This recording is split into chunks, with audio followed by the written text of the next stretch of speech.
নমস্কার, জয় শ্রী গণেশ। আপনাদের প্রত্যেককে জানাই স্বাগতম। শ্রী গণেশের কৃপায় আশা রাখি আপনারা প্রত্যেকে ভালো আছেন। আর ভালো থাকতেই হবে, আমরা আরো ভালো থাকবো। ধনুরাশির জাতক জাতিকাদের বর্তমান পরিস্থিতি এবং বিশেষ করে ১৫ই জানুয়ারি থেকে ১৫ই ফেব্রুয়ারি আমরা আলোচনা করব। আপনারা জানেন যে আমরা প্রতি বাংলা মাসের রাশিফলটা এই সময়কালে অ্যাকচুয়ালি আলোচনা করার চেষ্টা করি। কারণ প্রতিটি ইংরেজি মাসের মধ্যবর্তী সময় থেকে পরবর্তী ইংরেজি মাসের মধ্যবর্তী সময় বাংলা ক্যালেন্ডার অনুসারে একেকটি বাংলা মাস। সিগনিফিকেন্টলি আমরা মাঘ মাসের রাশিফল নিয়ে আলোচনা করব এবং অত্যন্ত পূর্ণ মাস হচ্ছে মাঘ। আপনারা জানেন যে আ মকর সংক্রান্তি ১৪ই জানুয়ারি রবি প্রবেশ করবেন মকর রাশিতে, উত্তরায়ণ এবং সিগনিফিকেন্ট, অত্যন্ত সিগনিফিকেন্ট। বছরের পর বছর অপেক্ষা করেন মানুষ এই দিনটির। মহাভারতের ভীষ্ম এই দিনটির জন্য অপেক্ষা করেছিলেন। এই বিষয় নিয়ে যদিও আমি একটা পৃথক ভিডিও আপনাদের সাথে শেয়ার করব যে মকর সংক্রান্তির অ্যাকচুয়াল বিশেষত্বটা কতটা বৈশিষ্ট্যপূর্ণ এই পার্টিকুলার দিনটি, কতটা মহৎ এবং সিগনিফিকেন্ট। আ যে আপনারা জানেন যে এই দিন স্নানের যে বিশেষ বৈশিষ্ট্য থাকে, বিশেষ উপকারিতা থাকে সেটা নিয়েও আমরা চর্চা করব। প্রত্যেক রাশি সাপেক্ষে চর্চা করব। তো চলুন আজকে আমরা ধনুরাশি নিয়ে আলোচনা করি। সবার প্রথমে হেলথের দিক থেকে ধনুরাশির 9th ফেব্রুয়ারি থেকে টাইমটা বেশ ভালো যাবে। বর্তমানে দেখবেন সো অ্যান্ড সো কিছু প্রবলেম আসছে। কিছু নিউরোর সমস্যা, কিছু মেন্টালি ডিস্টার্বেন্স এর জায়গা বারবার তৈরি হয়ে যাচ্ছে। মানে কোথাও যেন গিয়ে সাউন্ড হেলথটা আপনি পাচ্ছেন না। সব ঠিক থাকছে কিন্তু ধনুরাশির যে সাউন্ড হেলথ এর কথা আমরা ইউজুয়ালি বলি যে প্রত্যেকে সাউন্ড থাকুক, ভালো থাকুক। কিন্তু সেটি কিন্তু ধনুরাশির হচ্ছে না।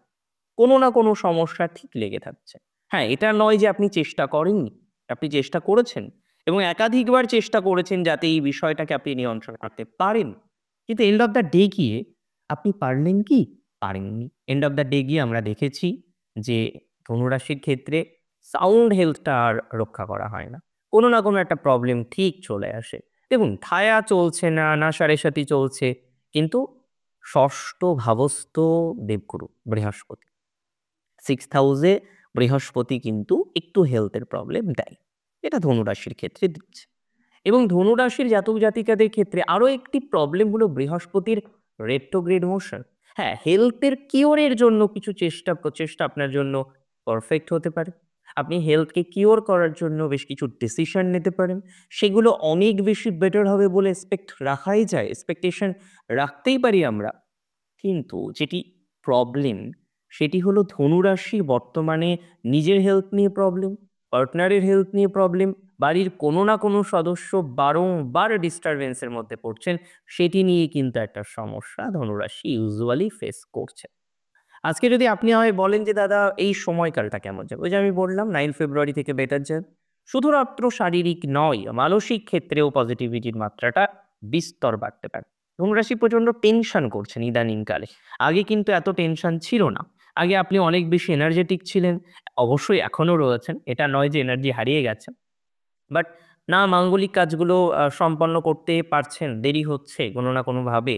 কোথাও যেন গিয়ে পরিবার বৃদ্ধির ক্ষেত্রে ডিস্টার্বেন্স হচ্ছে। কোথাও যেন গিয়ে আপনি সাউন্ডলি থাকতে পারছেন না। কোনো না কোনো একটা জটিলতার মধ্যে দিয়েই কন্টিনিউ হচ্ছেন। দেখুন, কেউ তো এক্সপেক্ট করে না যে তার জীবনে জটিলতা থাকবে। কেউ এক্সপেক্ট করে না। No one in life. কিন্তু যখন জটিলতাগুলো চলে আসে আমাদের প্রত্যেকের একটা উদ্দেশ্য থাকে সেই জটিলতা থেকে আমরা কিভাবে বেরোতে পারবো। উই নিড দ্য রেমিডিস যে কিভাবে সেখান থেকে বেরোনো সম্ভব। কিছু সময় time is the best remedies. সময় সবথেকে ভালো রেমেডি। কিছু ক্ষেত্রে ঈশ্বরের সাধনা করা, প্রপার কিছু ডিসিশন নেওয়া আমাদেরকে অনেক বেশি সহযোগিতা করতে পারে।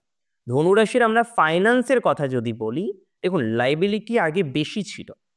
এখন যে লায়াবিলিটি নেই এটা বলাটা একদমই ভুল। বাট ধীরে কিন্তু লায়াবিলিটির মাত্রাটা কমবে। দ্বিতীয়ত, আয়ের কথা যদি বলি, দেখবেন এই সময়কালটিতে আয় বাড়বে। ২৪শে জানুয়ারির পর থেকে আয় বৃদ্ধির সংযোগ দেখছি। ২৪শে জানুয়ারির পর থেকে আয় বাড়বে। কোনো না কোনোভাবে প্রমোশনাল অ্যাসপেক্ট হতে পারে, কোনো না কোনোভাবে ফাইন্যান্সিয়াল গেইন হতে পারে, কোনো না কোনোভাবে ব্যবসায় লগ্নিকৃত কোনো অর্থ যেটি হিউজ ইনভেস্ট করেছিলেন, আপনি দেখছেন সেই ইনভেস্টকৃত অর্থ আপনি পাচ্ছেন না। আপনি ভোগ করতে পারছেন না সেটা অনেক পরের কথা। আপনি পাচ্ছেন না। আপনি সেটিকে ইউটিলাইজ করতে পারছেন না। আর এর থেকে বড় সমস্যা খুব কম রয়েছে, যে আপনি জানেন আপনার অর্থ আছে, আপনার পাওনা টাকা রয়েছে, এর কাছে পান, তার কাছে পান, লিস্ট করলে হয়তো 50 জনের নাম বেরিয়ে যাবে, কিন্তু আপনার কাছে 2-4 জন পায়, আপনি সেটা নিয়ে চিন্তিত যে তাদের আমি কিভাবে পে আউট করব। যেটির কারণে ধনুর সবথেকে বড় সমস্যা ব্যবসায়ীদের, বহু ব্যবসায়ী রয়েছেন ধনুরাশির, এই একটি টেনশনে যেন লাইফটা একদম কুড়ে পুড়ে খাচ্ছে। আমি সিগনিফিকেন্টলি আপনাদের বলি যে 24শে জানুয়ারির পর দশমপতির ২য় অবস্থানে আসার পর এবং বৃহস্পতির একটি দৃষ্টি আমরা পাবো 9 ফেব্রুয়ারি থেকে, সেই দৃষ্টিটা শুভ ফল দেবে।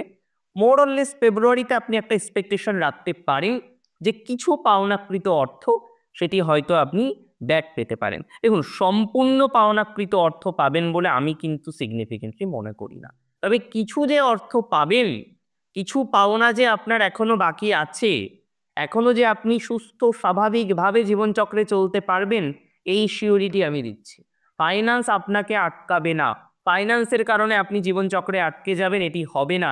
Take my surety, take my assurity for that, যে যাই হোক, যে পরিস্থিতিই তৈরি হোক না কেন, অন্ততপক্ষে রাশি যদি আপনার হয়ে থাকে ধনু রাশি, ফাইন্যান্স আপনার প্রধান বাধা নয়। যোগাযোগ, সহোদরের কথা বলি, ভেরি সাপোর্টিভ থাকবে এই মাসে। রিলেশনশিপ খারাপ ছিল, এটা ছিল, অনেক রকম সমস্যা ছিল, সব মেনে নিলাম। বাট 2025-এর 15 জানুয়ারির পর থেকে 15 ফেব্রুয়ারির মধ্যবর্তী সময়, অন্তর্বর্তীকালীন সময়টা আপনার জন্য শুভ। এই সময়ে কিন্তু আমরা দেখতে পারবো বেশ কিছু শুভ ইভেন্ট ঘটবে রিগার্ডিং সহোদর, আপনার ভাই, আপনার বোন, ছোট বয়স থেকে ছোট বয়সে বড় যারা, তাদের কথা কিন্তু বলিনি, তাদের তো আবার পজিটিভ হবে 28শে জানুয়ারির পর। কারণ 11th হাউস থেকে আমরা দাদা বা দিদি দেখি। সিবলিংসদের মধ্যে থার্ড হাউস হচ্ছে ছোটদের দেখার জায়গা। অনেকে আমরা এটা গুলিয়ে ফেলি, সবাই ভাবে হয়তো থার্ড হাউস থেকেই সকলকে দেখতে হয়, একদমই নয়। ছোট ইয়ঙ্গার যে সিবলিংস গুলো আছে তাদেরকে আমরা থার্ড হাউস থেকে দেখতে পারি। এল্ডার সিবলিংস যারা আছেন তাদেরকে আমরা দেখতে পারি 11th হাউস থেকে। এটা কিন্তু বুঝতে হবে, এই আন্ডারস্ট্যান্ডিংটা কিন্তু ভেরি এসেনশিয়াল, খুব দরকার। এবং যেহেতু একাদশপতি আপনাদের শুক্র, ভিনাস যখনই মিনে প্রবেশ করবে পাইসেসে 28শে জানুয়ারি, এটা আপনাদের জন্য একটা অসম্ভব ভালো কম্বিনেশন, যেটি ধনু রাশি পেতে চলেছেন, অসম্ভব ভালো কম্বিনেশন, এবং যেটি আপনার বহু বাধাকে কাটাবে। বহু বিষয়কে আপনি জাস্ট গ্রহণ করতে পারছেন না। একটা গাড়ি কেনার শখ ছিল, কিনতে পারেননি। একটা বাড়ি কেনার শখ ছিল, কিনতে পারেননি। একটা ফ্ল্যাট তৈরি করার ইচ্ছা রয়েছে, শখ রয়েছে, পয়সাও হয়তো আছে, কিন্তু ব্যাটে বলে ম্যাচ করছে না, হচ্ছে না বিষয়টা। এই যে প্রবলেমগুলো, এই যে সমস্যাগুলো, এগুলো কিন্তু ডে বাই ডে আপনার জন্য লাভদায়ক হবে। ডে বাই ডে আপনি রিয়েলাইজ করতে পারবেন যে না, এবার আমি ভালো আছি। That is the perfect time to purchase a plot or a car or anything যেটি স্থাবরকে রিপ্রেজেন্ট করে, স্থায়ী সম্পত্তিকে রিপ্রেজেন্ট করে। একটা এরকম হাই প্রবাবিলিটি আমরা কিন্তু লক্ষ্য করতে পারবো যদি আপনার রাশিটি নিশ্চিতভাবে হয়ে থাকে। কি রাশি? ধনুরাশি। ধনুরাশি জাতক জাতিকাদের অন্যান্য বিষয়বস্তুর মধ্যেও আমরা বিস্তর পজিটিভিটি এক্সপেক্ট করতে পারছি। 2025-এর 15 জানুয়ারির পর এডুকেশনটা কিন্তু বেটার। এডুকেশনের ক্ষেত্রে শুভ হবে। ইঞ্জিনিয়ারিং যারা পড়তে চাইছেন, কম্পিউটার রিলেটেড বিষয় নিয়ে এগোতে চাইছেন, ইদানিংকালে একটু কম্পিউটার খারাপ হচ্ছে, একটু ডিভাইস রিলেটেড প্রবলেমেও ভুগেছেন, যাই হোক, এই প্রবলেমগুলো কিন্তু থাকবে না। এমনিতে এডুকেশনের জায়গাটা শুভ, এন্টায়ার টাইমিংটাই শুভ। 15ই জানুয়ারির পর শুভ ফল শুরু হবে পাওয়া। বাট প্র্যাকটিক্যালি যদি বলতে হয় খুব ভালো টাইমিং বা খুব শুভ টাইমিং, আমি মনে করি কিন্তু সেটা 2025-এর 28শে জানুয়ারির পর। রিগার্ডিং এডুকেশন অ্যাচিভমেন্ট, এন্ট্রান্স দিয়ে পাস করা, যেকোনো এক্সামিনেশন দিয়ে ভালো ফল করার অবকাশ তৈরি করা, এবং যে সমস্ত ধনুরাশির জাতক জাতিকারা বাইরে আছেন, দূরের থেকে এডুকেশন নিচ্ছেন, তাদেরও টাইমিং কিন্তু বেশ ইমপ্রুভ করবে বলে মনে করছি। উপরন্তু আমি মনে করি যারা দূরে আছেন তারা আরও বেশি ভালো থাকবেন। যারা বাড়ির কাছাকাছি আছেন তারা তো ভালো থাকবেনই, বাট যারা দূরে আছেন রিগার্ডিং এডুকেশন তারা আরও বেশি ভালো থাকবেন। সাউন্ড স্লিপ কিন্তু অনেকের ফিরে আসবে 18 জানুয়ারির পর। অনেক কিছু অ্যাচিভ করতে পারবেন। ধরুন আপনার রিলেশনশিপটা আপনি দেখছেন সো অ্যান্ড সো বারংবার প্রবলেম হচ্ছে। আপনি এটা নিয়ে খুব টেন্স থাকেন যে রিলেশনশিপ কেন খারাপ থাকবে? কেন ঠিক হচ্ছে না? ইউ ট্রাইড এ লট। আপনি প্রচুর চেষ্টা করেছেন রিলেশনশিপগুলোকে ওকে করার জন্য। কিন্তু কোথাও যেন গিয়ে আপনি সেই রিলেশনশিপগুলোকে ওকে করতে পারছেন না। আমি মনে করি এই ধরনের বিষয়বস্তুর ক্ষেত্রে মোরাললেস একটা পজিটিভিটি ধনুরাশির বৃদ্ধিপ্রাপ্ত হতে চলেছে। Relationship better. আমি বলছি রিলেশনশিপ ভালো যাবে এবং ৯ তারিখ পর্যন্ত রিলেশনশিপের জায়গাটা বেশ ভালো যাবে। ওভারঅল এই যে টাইমটা আমি বললাম ১৫ই জানুয়ারি থেকে ১৫ই ফেব্রুয়ারি, এন্টায়ার টাইমিংয়ে আপনার রিলেশনশিপ নিয়ে তেমন অসুবিধা হবে বলে আমার মনে হয় না। পরিস্থিতিগুলো আরো বেটার দিকে যাবে। সিচুয়েশন আরো বেটার দিকে যাবে বলে মনে করছি এবং আই বিলিভ, আমি বিশ্বাস করি পজিটিভিটির মাত্রাক্রমটা অনেকটাই বাড়তে পারে। সিচুয়েশন ধীরে, ধীরে আরো পজিটিভ দিকে যাবে। কোনো সমস্যা হবে না। নক্ষত্র অনুসারে আমরা যদিও আজকে পুরোপুরি আলোচনা করব না, তবে আমি একটু কথা বলি। রিলেশনশিপের ক্ষেত্রে কিন্তু পূর্ব আষাঢ়ার সময়টা বেশি ভালো। উত্তর আষাঢ়ার সময় mediocre, আম মূলা নক্ষত্রে ঠিকঠাক যা। নতুন রিলেশনশিপ ২৮শে জানুয়ারির পর তৈরি হতে পারে। একাকিত্বের মাত্রা কমবে। যারা একাকিত্বে রয়েছেন, খুব লোনলি ভাব চলে আসে, তাদের ক্ষেত্রে পজিটিভিটি থাকবে। দেখুন, ধনু রাশি কালপুরুষের ৯ম রাশি। একটা কথা মাথায় রাখতে হবে, ধনু রাশির প্রচুর এডুকেশনাল গ্রোথ হয়। তারা জীবনচক্রে নিজেরা যদি এডুকেশন তৈরি করতে নাও পারে, তারা সর্বদাই চেষ্টা করে যাতে তার প্রিয়জন সে অন্তত যেন হায়ার এডুকেটেড হতে পারে। এই অ্যাবিলিটিকে অবশ্যই স্যালুট জানাতে হয় ধনুরাশির জাতক জাতিকাদের, যে এই মেন্টালিটি তারা রাখেন। অনেকের ক্ষেত্রে দেখা যায় ভাইকে মানুষ করলেন, অনেকের ক্ষেত্রে দেখা যায় বোনকে মানুষ করলেন, অনেক ক্ষেত্রে দেখা যায় যে অন্য কোনো রিলেটিভসের সন্তানকে মানুষ করলেন। এটা ধনুরাশির ক্ষেত্রে প্রায়শই আমরা কিন্তু লক্ষ্য করতে পারি। এটি নিয়ে কোনো সমস্যা নেই। এবার যে বিষয়টি নিয়ে আলোচনা করব সেটি হলো ধনুরাশির বিবাহিত জীবন, ম্যারিটাল লাইফ। এবং ম্যারিটাল লাইফের কথা যদি বলতে হয়, সবার প্রথমে আপনাদের একটা কথা বলি যে বর্তমান পরিস্থিতিতে আগের থেকে তো ভালো আছে। ২৪শে জানুয়ারি থেকে marriage and marital life related বিষয়ে আরো কিছু সমস্যা কমে যাবে বলে মনে করছি। মানে রিলেশনশিপ সমস্যা কমে যাওয়া, আরো ভালো থাকার প্রবণতা, এগুলো কিন্তু ম্যারেজ অ্যান্ড ম্যারিটাল লাইফের ক্ষেত্রে অনেকটা বৃদ্ধিপ্রাপ্ত হবে। যে সমস্ত জাতক জাতিকারা বর্তমানে ম্যারিটাল লাইফ নিয়ে খুব টেনসড আছেন, খুব ডিস্টার্বেন্স এর মধ্যে আছেন, তাদের পরিস্থিতি অনেকটা বেটার হতে পারে। ধীরে, ধীরে সিচুয়েশন আরো ভালো দিকে যাবে। পরিস্থিতি ভালো হওয়ার মতো অবকাশও আমরা লক্ষ্য করতে পারছি। চিন্তার মতো বা দুর্ভাবনার মতো কোনো বিষয়বস্তু এক্সপেক্ট করছি না। নো ডাউট সেটি নিয়ে কোনো সন্দেহ নেই। ভালো থাকতে পারবেন এটি নিয়ে কোনো ডাউট নেই, বা ডাউট রাখা কিন্তু উচিতও নয়। এবং আমি একটা কথা বলি, যদি রাশি আপনার নিশ্চিতভাবে হয়ে থাকে ধনু, ধনু রাশির জাতক জাতিকাদের ক্ষেত্রে যারা চাকরি করেন, চাকরি নিয়ে টেনশন কেন করছেন এত? ১ম কথা।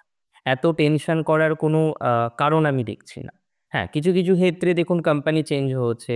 কোম্পানির অর্গানাইজেশন যারা আ কোম্পানিকে আন্ডারটেকিং করেছিলেন তাদের পরিবর্তন হয়েছে। বাট আপনার টেনশন নেওয়ার দরকার নেই। লে অফ এর ভয় পাচ্ছেন, দেখুন এটা তো স্বাভাবিক।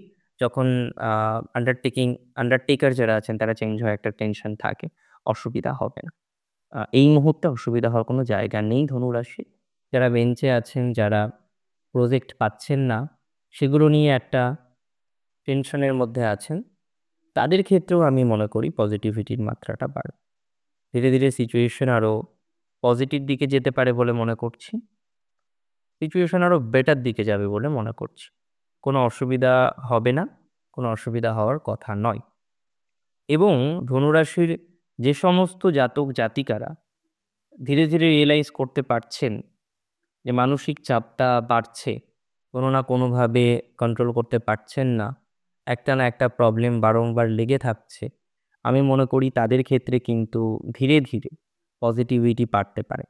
ধনুরাশির যে সমস্ত জাতক জাতিকাদের সবথেকে বড় যেটি সমস্যার কেন্দ্রবিন্দু, বিশেষ করে যারা খুব স্ট্রেসের মধ্যে রয়েছেন, খুব অতিরিক্ত প্রেশার নিয়ে ফেলছেন আ ব্যবসা নিয়ে, ব্যবসায়ীদের সময়টা ভালো যাবে। গভর্নমেন্ট জব যারা করেন কোনো অসুবিধা নেই। যাদের কোনো না কোনোভাবে একটা ল লিটিগেশন চলছে, সেটিই আপনার মূলত সমস্যা।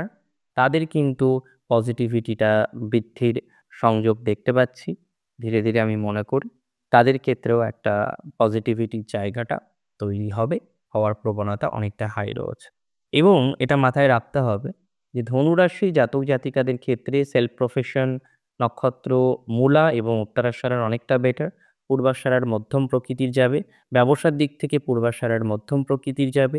পূর্বাষাঢ়ার একটু মেন্টাল প্রেশার আছে, এমনি দাম্পত্য নিয়েও একটু সমস্যা আছে। সেগুলো ম্যানেজ করতে পারবেন। একটু সময় দিন। আমার মনে হয় পরিস্থিতি ভালো হবে। এই ১ টা মাসের সময়কাল এট লিস্ট খারাপ না। এখন যে পরিস্থিতিতে আছেন তার থেকে অনেকটা বেটার পরিস্থিতিতে থাকতে পারবেন। That is for sure, very sure.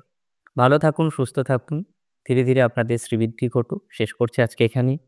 Joy Shri Ganesh.